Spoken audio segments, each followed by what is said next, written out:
are July 4th, and we're going to extract some honey that we took out of the hive yesterday. We took out 6 frames, 6 medium frames, and we're going to use it into this spinning device, and it will spin out into and go out of that spigot into this bucket, and then this bucket has several straining devices, or levels of straining, which makes the honey pretty clean. We'll take a look inside this contraption here, and you'll see that there's a basket that spins, which then slings the honey out. We're going to harvest or cut the caps off of this comb here using a knife specifically for that. I have not had to heat this knife at all, and notice how it's separating there like that. It's just coming off so nice. Of course, this is a very nice frame of honey here.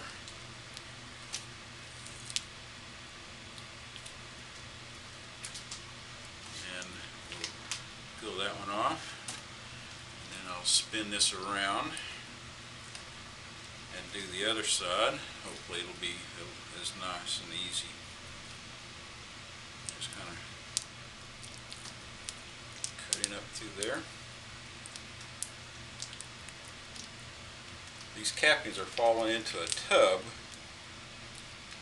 which will be filtered as well. And then the wax cappings, it's 100% beeswax also, and it will actually be filtered out and melted down and purified, and can actually be used to make bee products. I don't know how to do that part though. Alright, notice there was some of these caps that the knife did not get, and so I've got another tool, a decapping fork, and so I'll just kind of take the caps off of them, and then we'll put it in the spinner. I already have 2 frames loaded in the spinner. This particular brand or model of spinner will hold 4 frames.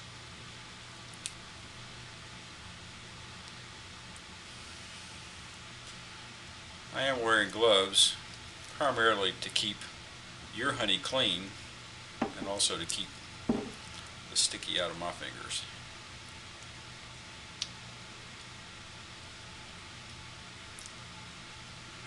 Okay, let's see what that looks like. I think I've got them all, pretty much everything's decapped here.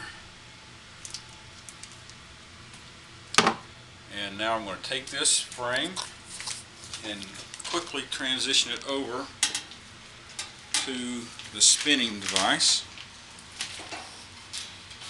I'll just set it in here. I've already got 4 frames in here. I'll just spin this around so you can see there's 1, 2, 3. I said 4. I've only got, it will hold 4, and I've got 3 in there. So now I will do the same with a 4th frame. Inside we've got our 4 frames of honey and our honey extractor.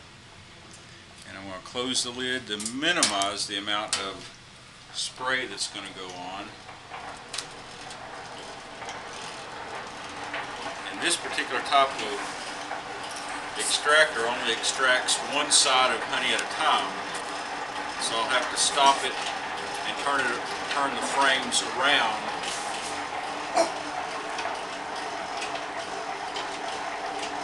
and spin it the other way.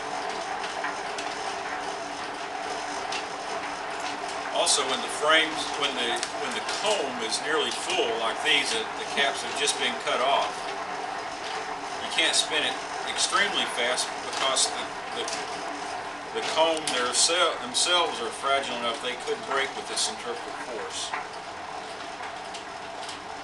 So I'll spin that some.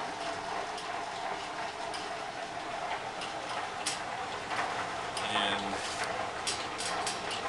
you can see it spinning in there, and if you look, I don't know if the video camera will get that or not, but there is honey that has been slung against the wall, and then it runs down the side of the wall, and the bottom is a cone-shaped bottom, and which will allow the honey to migrate toward the outer edge.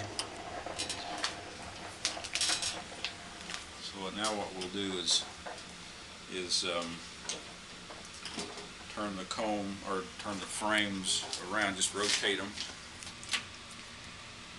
And here you can see, hold that up. You can see that some of the honey has been centrifugally pulled out. I'm just going to turn it around. I'm hoping to do this without dripping honey everywhere.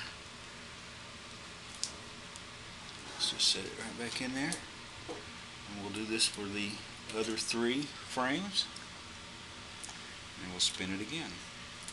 And I'll wind up spinning it twice on both sides. The first time I'll spin it slow like I did this time to reduce some of the weight, and then the second time, which would actually be the 3rd time spinning, I'll spin it even faster to get some centrifugal force going.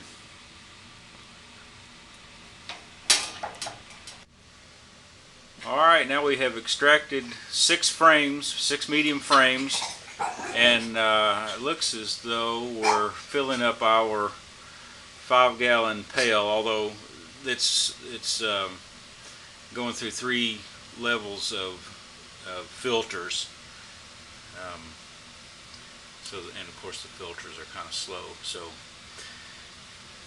that's our honey flow at the moment.